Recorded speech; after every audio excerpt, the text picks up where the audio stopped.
Hello everyone, welcome to Plan Your Trades Price Action and Institutional Data Breakdown Analysis for Friday and 2nd January 2026. ఒకసారి క్విక్గా రేపటి analysis కంటే ముందు data breakdown కంటే ముందు ఈరోజు ప్రైస్ యాక్షన్ రీక్యాప్ అయితే చేద్దాం సో దట్ క్విక్గా మనం డిస్కస్ చేసుకున్న లెవెల్స్ వర్క్ అయినాయా లేదా అనేది కూడా క్లియర్గా అర్థమవుతుంది. అండ్ సో మీకు ఒకసారి క్విక్గా ట్రెండ్ చేసి చూపిస్తాను అండ్ ఇది పెయిడ్ వర్జన్లోనే అవైలబుల్ ఉంటుంది. సో, ఎవరైతే క్లయింట్స్ ఉన్నారో వాళ్ళు అగ్రెసివ్ బేరిష్ ఉండే, ఎఫ్ఐఎస్ మోడరేట్ బుల్లిష్ ఉండే అండ్ ఎవరైతే ప్రొప్రైటరీస్ ఉన్నారో అగ్రెసివ్ బుల్లిష్ ఉన్నారని డిస్కస్ చేసుకున్నాం. బట్ ప్రైస్ ఈ లెవెల్‌కి వచ్చెళ్తేనే మిగతా ర్యాలీకి స్ట్రెంత్ ఉంటది. సో, ఇక్కడ హై ప్రాబబిలిటీ బుల్లిష్ జోన్ అనుకున్నాం. అండ్ ఇక్కడ నుంచి ప్రైస్ ఎప్పుడైతే ఈ లెవెల్స్‌లోంచి ఎళ్తా ఉంటే ప్రైస్‌ని ఒక మీడియం ప్రాబబిలిటీ బుల్లిష్ సినారియోగా కన్సిడర్ చేసినాం. అండ్ సో, ఇక్కడ నుంచి ఎళ్తే ప్రాఫిట్ బుకింగ్ అనేది చాలా క్విక్‌గా ఉండాలని కూడా డిస్కస్ చేసుకున్నాం. బికాజ్ ఏవైతే రెసిస్టెన్సెస్ లెవెల్స్ ఉన్నాయో మనకి సిగ్నల్ ఎక్కడొస్తదో తెలీదు. And at the same time so, మనం ముందే ప్రిపేర్ అయ్యి ఉండాలి కాబట్టి ప్రాఫిట్ బుకింగ్ అనేది క్లియర్‌గా ఉండాలని కూడా డిస్కస్ చేసుకున్నాం. బికాజ్ ఇంత ర్యాలీ ఈ ర్యాలీకి స్ట్రెంగ్త్ రావాలి అంటే కొంత కరెక్షన్ అనేది అవసరం. ఈవెన్ ఇక్కడ మనం చూసినాం కదా! సేమ్ వే అనమాట. సో, ఇలాంటి కరెక్షన్ లేకుంటే సేమ్ మళ్ళీ అంతే స్పీడ్‌గా కిందికి కూడా వచ్చే ఛాన్సెస్ ఉంటాయి కాబట్టి సో, స్ట్రెంగ్తెన్ ఇదొస్తే స్ట్రాంగ్ బుల్లిష్ సినారియో కింద కన్సిడర్ చేసినాం మనం. ఠీకే. హై ప్రాబబిలిటీ బుల్లిష్ సినారియో కింద. ఒకసారి క్విక్‌గా మీకు ప్రైస్ చూపిస్తా. అండ్ సో, ఫస్ట్ క్యాండిల్‌లోనే బేసిక్‌గా ఏదైతే మనకి అంటే ఫస్ట్ ఆఫ్ ఆల్ మీరు క్లియర్‌గా అబ్జర్వ్ చేయండి. ఈ లెవెల్స్ అనేది అసలు ఈరోజు మార్క్ చేసుకున్న లెవెల్స్ పోనే లేదు. సో, ఈవెన్ ఇది బ్రేక్ డౌన్ అయినా గూడా దీనికోసం అయితే పర్సనల్‌గా ట్రేడ్ చేయను. సో, దీని పైకెళ్తేనే ఇక్కడ నుంచి రివర్సల్ వస్తేనే ట్రేడ్ చేయడానికి ఛాన్సెస్ ఉంటాయి. బట్ ఇక్కడ నుంచి గూడా చూస్తే మీకు క్లియర్‌గా పెద్ద హ్యూజ్ డేటా పాయింట్స్ అయితే లేవు. బేసిక్‌గా 60 పాయింట్స్ వరకే ఉండింది. సో, అంత ఇంట్రెస్టింగ్‌గా గూడా లేదు కాబట్టి so, సైడ్‌వేస్ action. Only thing is పర్సనల్‌గా ట్రయాంగిల్ ఒక ఫార్మ్ చేసుకొని అది బ్రేక్ డౌన్ అయితే కంటే కిందికొచ్చి రివర్సల్ ఎళ్తే ప్లానే ఉండింది. బట్ సమ్‌హౌ ఈరోజు అంత ఇంప్రెసివ్‌గా లేదనమాట. సో, నాకు తెలిసి యెస్టర్‌డే క్లోజింగ్‌లో nearly 6,00,000 5.5 plus lakhs call side ఉంటే 7.5 ప్లస్ పుట్ సైడ్ ఉండింది. అంటే మోడరేట్ బుల్లిష్ సినారియో అనుకోవచ్చు. Sideways to moderate bullish scenario.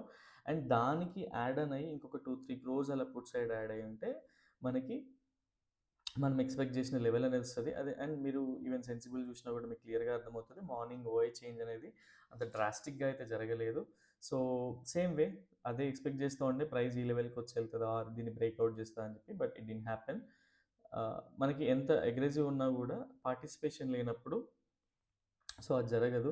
And క్లియర్‌గా మీకు ఇంకొక ఎగ్జాంపుల్ చెప్తాను. ఇక్కడ క్లియర్‌గా అర్థం చేసుకోవడానికి ట్రై చేయండి. సో, ఇంత ఏదైతే అగ్రెసివ్ డేటా ఉండిందో, ఇక్కడ నుంచి ఈ అగ్రెసివ్ ర్యాలీ ఉండింది కదా! సో, ఈ ప్రాఫిట్ బుకింగ్ అనేది ఎఫ్ఐఎస్ బుక్ చేసుకున్నారు. సో, ఈవెన్ మీ మెంటర్స్‌ని అడిగినా క్లియర్‌గా చెప్తారు. ఈవెన్ మీరు స్టాక్ ఎడ్జ్ చూసినా, సెన్సిబుల్ చూసినా కూడా క్లియర్‌గా అర్థమవుతది. ఎగ్జిట్ పొజిషన్స్‌ని బట్టి చూడొచ్చు. ఈవెన్ మనీ సినారియోని కూడా పోస్ట్ చేసే వెబ్‌సైట్స్ కూడా ఉంటాయి కాబట్టి సో, సో, మీరు ఇక్కడి వరకి తీసుకెళ్ళిన వాళ్ళంతా ఇక్కడ ప్రాఫిట్ బుక్ చేసుకున్నారు ఈరోజు ఎఫ్ఐఎస్ మాత్రం.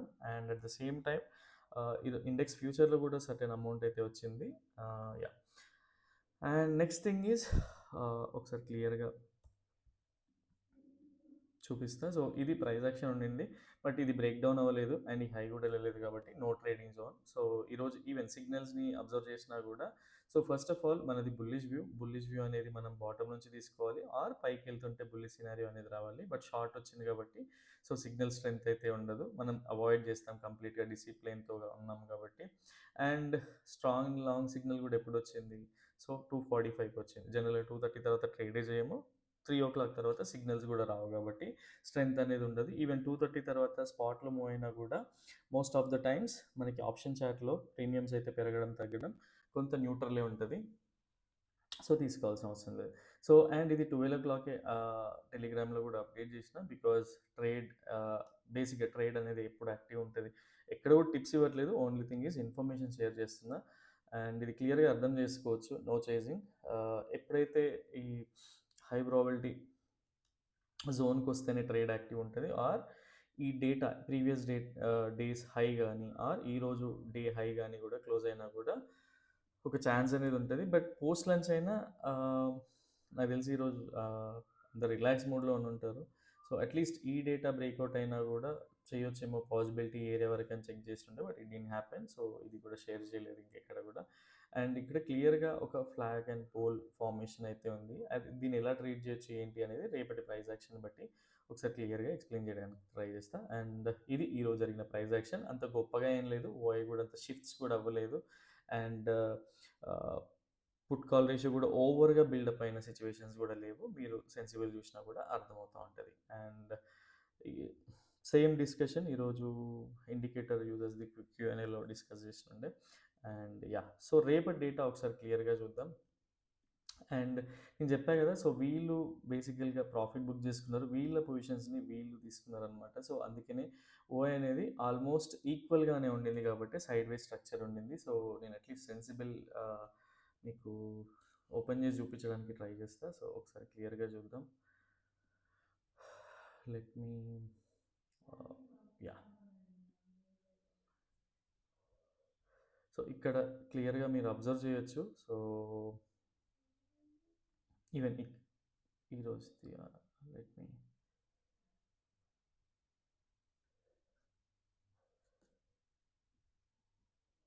ఓపెన్ ఇంట్రెస్ట్ మీరు క్లియర్‌గా చూస్తే ఆల్మోస్ట్ సిమిలర్. అంటే ఇందుకే సైడ్‌వేస్ ప్రైస్ యాక్షన్ ఉండింది. And even so, if you go to OI change also మనం 10:00 వరకు చూసినా కూడా మీకు ఒక క్లియర్ ఐడియా అనేది వస్తది.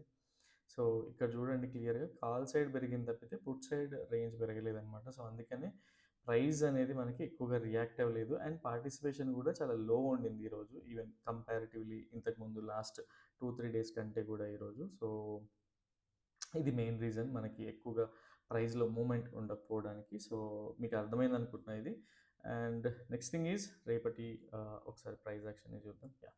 సో, రేపు ఎలా ఉండింది అంటే ఈరోజు జరిగిన యాక్టివిటీ ఇన్‌స్టిట్యూషనల్ యాక్టివిటీ ఎలా ఉండింది? క్లయింట్స్ ఎలా వాళ్ళ ఓపెన్ పొజిషన్స్ ఎలా ఉన్నాయనేది ఒకసారి క్లియర్‌గా ఎక్స్‌ప్లెయిన్ చేయడానికి ట్రై చేస్తా. అండ్ ఒకరోజు ట్రేడ్ దొరకకపోవడం వల్ల need not to be worried. Because మనకి ఈవెన్ మీకు ఇండికేటర్ పెర్ఫార్మెన్స్ చూస్తే క్లియర్‌గా అర్థమవుతది. మనకి 22 ట్రేడింగ్ సెషన్స్‌లో 14 ట్రేడింగ్ సెషన్సే మనం ట్రేడ్ చేయగలిగినాం. 8 ట్రేడింగ్ సెషన్స్ అనేటివి నో ట్రేడింగ్ డేస్ అనమాట. అండ్ ఇది చేస్తేనే మనకి ఇంత అమౌంట్ వచ్చినప్పుడు పేషెన్సీ, డిసిప్లిన్ అనేది చాలా అవసరం. ఈవెన్ ఒక్కరోజు ఇన్‌స్టిట్యూషనల్ డేటా వర్క్ అవ్వలేదు ఆర్ ఒకరోజు మనకి లైవ్‌లో పెద్దగా ఇంపార్టెన్స్ దొరకలేదు అని చెప్పేసి దీన్ని షిఫ్ట్ చేసుకోవడం కాదు.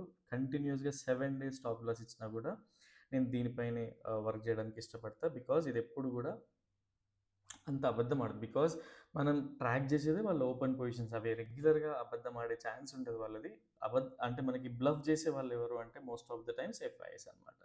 సో, అందుకనే మనం ప్రొప్రైటరీస్‌ని ఫాలో అవుతాం. ఓకే. 8 ట్రేడింగ్ డేస్ మనకి నెగెటివ్‌గా ఉండి అండ్ లాస్ట్ మంత్ మనం క్లియర్‌గా చూసుకున్నట్టయితే ఒక్క రోజే మనకు అపోజిట్ డైరెక్షన్ దొరికింది. మిగతా 22 ట్రేడింగ్ సెషన్స్‌లో 1 సెషన్ తప్ప మిగతా అన్నీ మనకు ఆల్మోస్ట్ అలైన్ అయ్యుండే. మనకి గ్యాప్ అప్ అవ్వడం or direct 150 points range first క్యాండిల్‌లోనే ఎళ్ళిపోవడం అలాంటి సిట్యుయేషన్స్‌లోనే మనం ట్రేడింగ్ తీసుకోలేదు. బట్ ట్రేడింగ్ తీసుకున్న every time most of the times hit అయింది. అండ్ ఎప్పుడైతే డేటా లేదో ఆ రోజులోనే మనం స్టాప్ లాస్ అనేది తీసుకున్నాం. వెంటనే మనం ఆపోజిట్ డైరెక్షన్‌లో సిగ్నల్‌తో పాటు ట్రేడ్ చేసినాం కాబట్టి అది కూడా సక్సెస్ అయితే అయింది.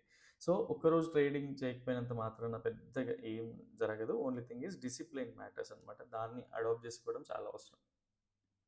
సో, క్లయింట్స్ యెస్టర్‌డే బేరిష్ ఉండే. బట్ ఈరోజు వాళ్ళ ఓపెన్ పొజిషన్స్ అన్నీ చూస్తే నిజానికి కూడా ఒక అగ్రెసివ్ బుల్లిష్ మూవ్ అయితే ఎక్స్‌పెక్ట్ చేస్తా ఉన్నారు వీళ్ళు. And yeah! సో, నెక్స్ట్ వీళ్ళ ఇంటర్నల్ పొజిషన్స్‌ని బట్టి చూసినా అండ్ వీళ్ళ స్ట్రాటజీని చూసినా కూడా ఒక మంచి అగ్రెసివ్ బుల్లిష్ మూవ్ అయితే ఎక్స్‌పెక్ట్ చేస్తున్నారు వీళ్ళు. And yeah! So, institutional next FIs ఎలా ఉన్నారంటే వీళ్ళు పర్ఫెక్ట్‌గా సమ్‌హౌ తెలీదు. వీళ్ళ జనరల్‌గా వీళ్ళ మైక్రో పొజిషన్స్ చూసినా, ఇంటర్నల్ పొజిషన్ స్ట్రాటజీస్ చూసినా గూడా, వీళ్ళ పొజిషన్స్ ఎలా ఉన్నాయంటే, అంటే మెయిన్‌గా వీళ్ళు ఒక పొజిషన్స్ అన్నీ హెడ్జ్ చేసి ఉన్నారు వీళ్ళు. పెద్దగా వీళ్ళకి లాస్ ఉండదు. ఈవెన్ రేపు 1000 పాయింట్స్ అటు ఇటు ఎళ్ళినా గూడా పెద్దగా హ్యూజ్ డిఫరెన్స్ ఏమి ఉండదు. వీళ్ళకి వచ్చే లాస్ ఏమి ఉండదు. సో, పుట్ సైడ్ కిందకెళ్తే కాల్ సైడ్ వచ్చే ప్రాఫిట్‌ని పుట్ సైడ్ ఈక్వల్ చేస్తది. ఈవెన్ కాల్ సైడ్ పైకెళ్తా ఉంటే పుట్ సైడ్ ప్రాఫిట్‌ని కాల్ సైడ్ ఈక్వల్ చేస్తా ఉంటది. సో, అలాంటి స్ట్రాటజీస్‌తో అయితే వీళ్ళున్నారనమాట. సో, వీళ్ళు మెయిన్‌గా ఒక మేజర్ క్వాంటిటీని అయితే హెడ్జ్ చేస్తున్నారు వీళ్ళ పొజిషన్స్ అన్నీ కూడా. అండ్ ప్రొప్రైటరీస్. ప్రొప్రైటరీస్ ఎలా ఉన్నారంటే సో అగ్రెసివ్ బేరిష్ పొజిషన్స్ అయితే హోల్డ్ చేస్తా ఉన్నారు. అండ్ డిఐఎస్‌ని మనం కన్సిడర్ కూడా చేయం. అండ్ అగ్రెసివ్ అనే దానికంటే కూడా ఒక సైడ్ వేస్ టు బేరిష్ పొజిషన్స్‌ని హోల్డ్ చేస్తా ఉన్నారు. అండ్ అది ఎలా కన్సిడర్ చేయాలి ఏంటి అనేది ఒకసారి క్లియర్‌గా మీకు ఎక్స్‌ప్లెయిన్ చేస్తా. ఇక్కడ నుంచి కీ టేక్ అవేస్ క్లయింట్స్ బుల్లిష్ ఉన్నారు. మిగతా వాళ్ళు ఈవెన్ ఎఫ్ఐఎస్ కూడా ఒక మోడరేట్ స్లైట్ పొజిషన్స్ బుల్లిష్ ఉన్నాయి. బట్ మేజర్ క్వాంటిటీ అయితే హెడ్జ్ చేసి ఉన్నాయన్నమాట. ఒకసారి క్లియర్‌గా మీకు చార్ట్ పైన ఎక్స్‌ప్లెయిన్ చేయడానికి ట్రై చేస్తా. యాహ్! సో, ఇది రేపటి కోసం అనాలిసిస్. అండ్ ఇక్కడ క్లియర్‌గా అర్థం చేసుకుంటే రేపటికి కూడా ఏంటి అంటే ఒక బుల్లిష్ స్ట్రెంత్ రావాలి అంటే బేసిక్‌గా నాకు పర్సనల్‌గా నేను ఫీల్ అయ్యేది ఎక్కువగా most of the times swing trading. Swing trading అంటే ఈ స్వింగ్స్ ఉంటాయి కదా! ఈ స్వింగ్స్ వచ్చినప్పుడు అవి ఎలా రియాక్ట్ అవుతున్నాయి? అక్కడ ఫార్మేషన్స్ ఏంటి? దీనిపైన ఎక్కువ బ్యాక్ టెస్టింగ్ ఉండింది. అండ్ ఎప్పుడైతే నెక్స్ట్ వచ్చే ఈ ఈ ర్యాలీ ఉంటది కదా! బుల్లిష్ ర్యాలీ వాటికి ఈ ఈ ఈ డెప్త్ అనేది అట్‌లీస్ట్ ఇందులో ఏదో ఒక పాయింట్ దగ్గరకొచ్చి ఇది పైకెళ్ళాలనమాట. సో, ఐయామ్ ఎక్స్‌పెక్టింగ్ రేపు ఈ లెవెల్‌కి వచ్చెళ్తే ఆహ్, ఒక హెల్తీ కరెక్షన్, హెల్తీ రిట్రేస్‌మెంట్ అంటాం కదా! ఆ వేలో అండ్ ఇది బ్రేక్ డౌన్ అయితే 0.5%కి బట్ ఈవెన్ క్లయింట్స్ రేపు బుల్లిష్ ఉన్నా కూడా ఒక పర్సనల్‌గా నేనైతే ఒకటి కన్సిడర్ చేస్తా ఉన్నా. బికాజ్ ఇప్పుడు మీరు ఇది కరెక్ట్‌గా అర్థం చేసుకున్నట్లయితే మనకి ఒక bullish flag and pole scenario అయితే కనిపిస్తుంది. మనకు డైరెక్ట్ ఎప్పుడైనా సరే క్లియర్‌గా ఎప్పుడు మనకి పిక్చర్ పర్ఫెక్ట్‌లో నోట్‌బుక్‌లో చూపించినట్టు, ఇన్‌స్టాగ్రామ్‌లో మనం పోస్ట్‌లు చూసినట్టు ఎక్కడ కూడా దొరకదు. సో, మీకు ఇలాంటి ఫార్మేషన్ ఇక్కడ కనిపిస్తా ఉంటది. సో, దాన్ని మనం అనలైజ్ చేసుకొని ఎక్కువ బ్యాక్ టెస్ట్ చేసినప్పుడు ఈజీగా వస్తది. సో, అది బ్రేక్‌ఔట్ అయితే బుల్లిష్ స్ట్రక్చర్ ఎళ్తది. అండ్ ఆ లెవెల్స్ అంటే రెసిస్టెన్స్ జోన్స్ కూడా మీరు ఇక్కడ నుంచి క్లియర్‌గా అబ్జర్వ్ చేస్తే చాలా క్లోజ్డ్ ఉన్నాయన్నమాట. ఈవెన్ డౌన్ సైడ్ వచ్చిన ఈవెన్ ఈ ఫ్లాగ్ ఉంది కదా! ఈ ఫ్లాగ్‌ని బ్రేక్ డౌన్ అయ్యి వచ్చినా కూడా ఈ రిట్రేస్‌మెంట్ అనేది చాలా క్లోజ్‌గా ఉంది. సో, ఇది కొంత అంటే వాళ్ళ పొజిషన్స్ అన్ని బట్టి చూస్తే కొంత సైడ్ వైస్ యాక్షనే జరగొచ్చు. బికాజ్ బుల్లిష్ ఎళ్ళకూడదు అంటే ఈవెన్ బేరిష్‌లో సైడ్ వైస్ యాక్షన్ జరిగినా కూడా పెద్దగా ఆహ్, ఎవరైతే ఇన్‌స్టిట్యూషనల్ ట్రేడర్స్ ఉన్నారో వాళ్ళకేం లాస్ ఉండదు. ప్రాఫిట్‌లోనే ఉంటారు. లాస్ ఎవరికి అంటే క్లయింట్స్‌కి. సో, రేపు ఎలా కన్సిడర్ చేయొచ్చు అంటే సో, పర్సనల్‌గా ఈ లెవెల్ ఆర్ ఇది బ్రేక్‌ఔట్ అయితే పై లెవెల్‌కి ఆర్ ఇక్కడ నుంచి రివర్సల్ తీసుకొని కిందికొస్తా ఉంటే ఈ రేంజ్‌కి రాగానే ప్రాఫిట్ బుకింగ్ అయితే సినారియో అండ్ రేపటికి హై ప్రాబబిలిటీ కూడా ఏం లేదు. బికాజ్ పొజిషన్స్ అంత గొప్పగా ఏం లేవు. ఓన్లీ థింగ్ ఈజ్ ఒక ఫస్ట్ హాఫ్ అన్ అవర్ తర్వాత ఓఐ ఎలా బిల్డ్ అవుతుందో దాన్ని బట్టి మనం ట్రేడ్ చేసుకోవచ్చు. ఈవెన్ సో, రేపు క్లయింట్స్ బుల్లిష్ ఉన్నా గూడా ఇది బ్రేక్‌ఔట్ అయ్యి, రీటెస్ట్ అయ్యి పైకెళ్తా ఉంటే ఈవెన్ ఆహ్, అంటే బుల్లిష్ ఫార్మేషన్ అందరికీ తెలుసు. సో, ఇంక్లూడింగ్ ఇది గూడా హిట్ అయ్యి పైకెళ్తా ఉంటే సో, వాళ్ళు ఈవెన్ ఎవరైతే ఇన్‌స్టిట్యూషనల్ ట్రేడర్స్ ఉన్నారో వాళ్ళు గూడా స్విచ్ చేసుకుంటారు positions. Because bullish price actions అప్పుడు నేను చాలా సార్లు అబ్జర్వ్ చేశా కాబట్టి చెప్తా ఉన్నా. సో, ఇక్కడ నుంచి కన్ఫర్మేషన్ ఇస్తూ పైకెళ్తా ఉంటే ఒక 1:2 మీడియం ప్రాబబిలిటీ కింద బుల్లిష్ ట్రేడ్ తీసుకోవచ్చు. అండ్ బేరిష్ కూడా ఎలాగా అంటే సేమ్ వే అండ్ ఈ ఏదైతే ఫ్లాగ్ అండ్ పోల్ ఉంది అండ్ ఈ లెవెల్స్‌ని మీరు క్లియర్‌గా గుర్తుపెట్టుకోండి. And yeah!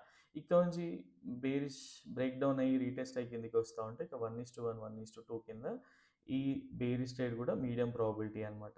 అండ్ ఓఐ బిల్డ్ అవుతా ఉంటే అన్‌ఈవెన్ ఓఐ అంటే సపోజ్ సి సైడ్ మనకి బేరిష్ చేయాలి అనుకుంటే ఓఐ కూడా అబ్జర్వ్ చేయండి.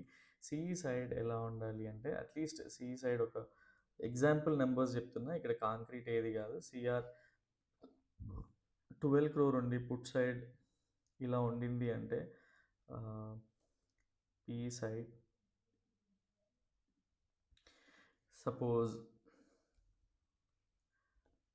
7.48 క్రోర్ ఆర్ 8 క్రోర్ ఉండింది అంటే ఇక్కడ మీరు అర్థం చేసుకోండి కాల్ సైడ్ ఎక్కువ డామినెంట్ ఫోర్స్ ఉంది కాబట్టి పుట్ సైడ్ వస్తది. అంటే ప్రైస్ అనేది బ్రేక్ డౌన్ అయ్యి కిందకొచ్చే ఛాన్సెస్ ఉంటది కాబట్టి ఈ లెవెల్స్ దగ్గర అబ్జర్వ్ చేయండి. అండ్ ఎప్పుడైతే మేజర్ సపోర్ట్స్ ఉంటాయో ఈరోజు కూడా చూడండి ఇక్కడ హ్యామర్ ఫార్మ్ అయింది. సేమ్ రేపు కూడా అలాంటి ఛాన్సెసే ఉండొచ్చు. అన్‌లెస్ అంటిల్ ఓఐని చూసేవరకి మనం క్లియర్‌గా చెప్పలేం కాబట్టి సపోజ్ ఈరోజు డేటా పర్సనల్‌గా నాకే కొంత అంత వాట్ డు వి కాల్ ఇంప్రెసివ్‌గా లేదు కాబట్టి, రేపు ఓఐ డేటా మీద డిపెండ్ అవ్వడం బెటర్. ఈవెన్ రేపు ట్రేడింగ్ అవాయిడ్ చేసినా కూడా fine. Or first half an hour చూసి అట్‌లీస్ట్ సైడ్ వేస్ ఉంటే సైడ్ వేస్ స్ట్రాటజీ ఈ రోజులాగా ఈవెన్ ఫస్ట్ 15 మినిట్స్ క్యాండిల్‌లోనే ప్రైస్ యాక్షన్ అయితే ఉండింది. సేమ్ వే రేపు కూడా అలా ఉంటే న్యూట్రల్ స్ట్రాటజీ కూడా డిప్లాయ్ చేసుకోవచ్చు. సో, అదొక వే. ఆర్ ఎల్స్ ఇప్పుడు చెప్పిన లెవెల్స్ గుర్తున్నాయి కదా, హై ప్రాబబిలిటీ ఏది లేదు, అన్ని medium probability. Because even support అయినా చాలా క్లోజ్గా ఉంది, 70-80 పాయింట్స్లోనే ఉంది. ఈవెన్ రెసిస్టెన్స్ అయినా కూడా 70-80 పాయింట్స్లోనే ఉంది. సో ఇది బుల్లిష్ ఫార్మేషన్ అనేది ప్రైస్ యాక్షన్ వైజ్ ఒక మంచి ఆపర్చునిటీ. ఇది బ్రేక్అవుట్ అయ్యి వెళ్తా ఉంటే ఈవెన్ డౌన్ అయినా కూడా ఈ లెవెల్ వరకు అనమాట. సో అవాయిడ్ చేసినా కూడా ప్రాబ్లం లేదు, but it's your wish. In case ఇది కన్ఫ్యూజింగ్గా ఉంటే రేపు కంప్లీట్గా అవాయిడ్, మీరు వదిలేసేయండి. మీరు ఏదైతే ఎగ్జిస్టింగ్ సెటప్ ఉందో ఆర్ మీకు existing plan price action plans ఉంటాయో, సో వాటి ప్రకారం చేసుకున్నా కూడా దట్స్ ఫైన్. అదర్వైజ్ ఈ not to be worried. In case breakout అయ్యి సిగ్నల్ వస్తే నేను బుల్లిష్ వైపు వెళ్తా, బ్రేక్ డౌన్ అయ్యి బేరీ సిగ్నల్ వస్తే బేరీష్ వైపు వెళ్ళడానికి ఛాన్సెస్ ఉంటాయి. బట్ 1:1, 1:1.5 కూడా ఒక మంచి ప్రాఫిటబుల్ ట్రేడ్ కిందనే కన్సిడర్ చేస్తా రేపటి కోసం. Because data is not supporting. Live డేటాని బట్టి ట్రేడ్ చేయొచ్చు. మళ్ళీ మళ్ళీ ఎందుకు చెప్తున్నా అంటే చాలామంది స్కిప్ చేస్తా చూస్తారు కాబట్టి. సో ఫుల్ వీడియో చూసే వాళ్ళకి కొంచెం బోరింగ్ ఉంటుంది. Because what do we call, చెప్పిన కీవర్డ్సే మళ్ళీ చెప్పడం వల్ల. కానీ ఎవరైతే మిస్ చేస్తున్నా చూస్తారో ఎక్కడో చోట వాళ్ళకి అర్థమయ్యే ఛాన్స్ ఉంటుంది కాబట్టి సో ఆ వేలో ఎక్స్ప్లెయిన్ చేస్తా ఉన్నా. And extremely sorry delayed video కోసం, బికాజ్ చాలా లేట్గా వచ్చింది డేటా. అండ్ క్లూజ్ ఏమైనా ఉంటాయేమని కూడా చాలా కొంచెం డీటెయిల్గా ఎక్స్ప్లోర్ చేసి ఉండే. So yeah. అండ్ ఎవరైతే ఇండికేటర్ గురించి డీటెయిల్స్ కావాలి ఆర్ కోర్స్ గురించి డీటెయిల్స్ కావాలి అనుకుంటే పర్సనల్గా మెసేజ్ చేయండి. So that we will share the complete details with you. And next thing is రేపటి వీడియోలో మళ్ళీ కలుద్దాం. Till then bye, take care.